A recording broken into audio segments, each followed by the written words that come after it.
दुख की बात है कि आज पूरे हिंदुस्तान में आरएसएस और बीजेपी के लोग लोकतंत्र पर आक्रमण कर रहे हैं।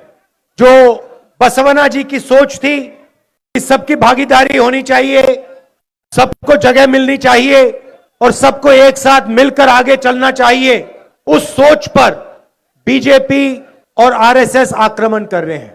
हिंदुस्तान में नफरत फैला रहे हैं, हिंसा फैला रहे हैं और जो सबसे गरीब कमजोर लोग हैं उनसे धन छीनकर 2-3 अरबपतियों को धन दिलवा रहे हैं।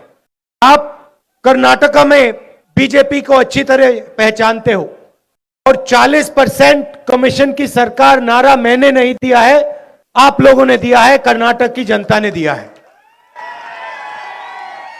मगर बीजेपी पर बोलने से पहले मैं आज कांग्रेस पार्टी से शुरू करना चाहता हूं।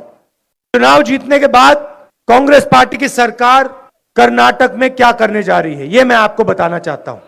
सही है ना? तो जब छत्तीसगढ़ में, मध्य प्रदेश, राजस्थान, हिमाचल, बाकी प्रदेशों में चुनाव हुआ तो कांग्रेस पार्टी के नेता मेरे पास आए और उन्होंने मुझसे पूछा कि क्या करना चाहिए।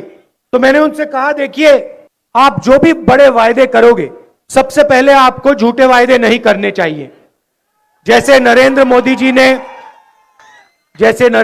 जी ने 15 लाख रुपए का वायदा किया था, वो बैंक अकाउंट में 15 लाख रुपए वाला मिला आपको।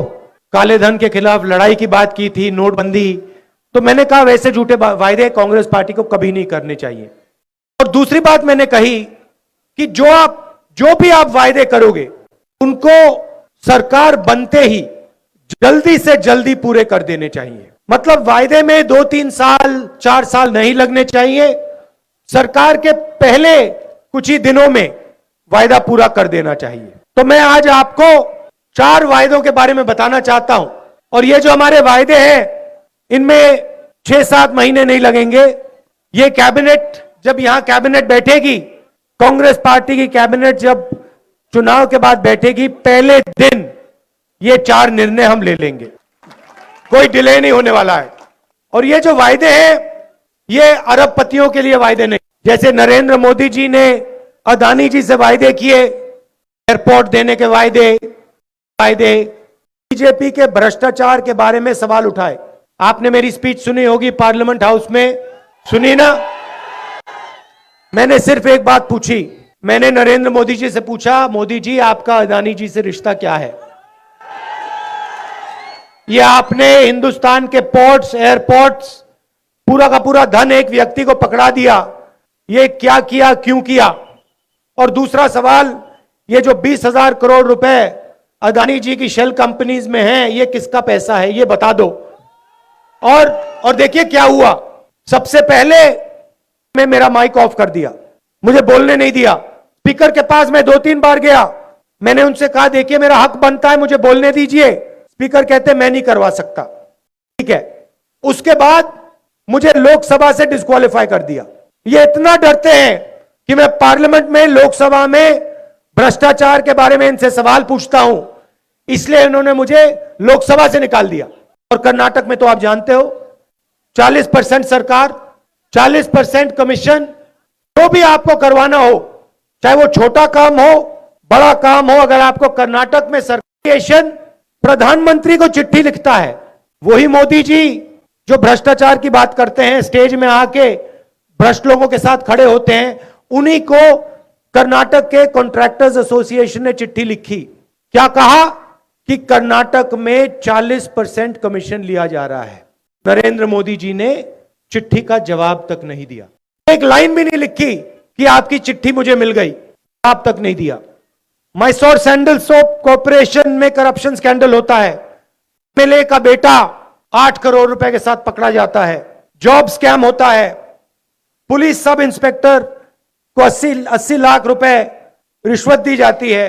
असिस्टेंट प्रोफेसर जॉब स्कैम होता है, assistant engineer, junior engineer job scam होता है। और प्रधानमंत्री एक शब्द नहीं बोलते। भाषण में कहते हैं कि मैं भ्रष्टाचार के खिलाफ हूं, मगर जब कर्नाटक में 40% कमीशन लिया जा रहा है, कॉन्ट्रैक्टर एसोसिएशन उनको चिट्ठी लिख रहे हैं, तो प्रधानमंत्री एक शब्द नहीं कहते हैं। यह सच्चाई है।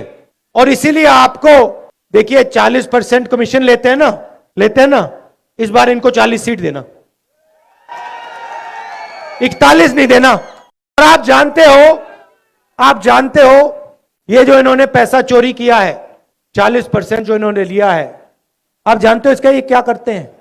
ये आप ही एमएलए खरीदते हैं, आपके ही एमएलए को खरीदते हैं। तो एक बात याद रखिए, इस चुनाव में कम से कम 150 सीटें कांग्रेस पार्टी को दिलवानी है, क्योंकि ये पूरी कोशिश करेंगे, एमएलए को खरीदने की कोशिश करेंगे। बहुत जरूरी है कि फुल मेजॉरिटी के साथ आप कांग्रेस पार्टी को यहां जिताओ, खंडरे जी को जिताओ, बाकी कैंडिडेट्स को जिताओ। और ये जो वोट है, ये भ्रष्टाचार के खिलाफ 40% सरकार को हटाने का वोट है। इन लोगों ने पिछले 5 साल में सबसे पहले आपकी सरकार आपसे चोरी की, एमएलए को खरीदा, और जो आप सरकार चाहते थे वो सरकार नहीं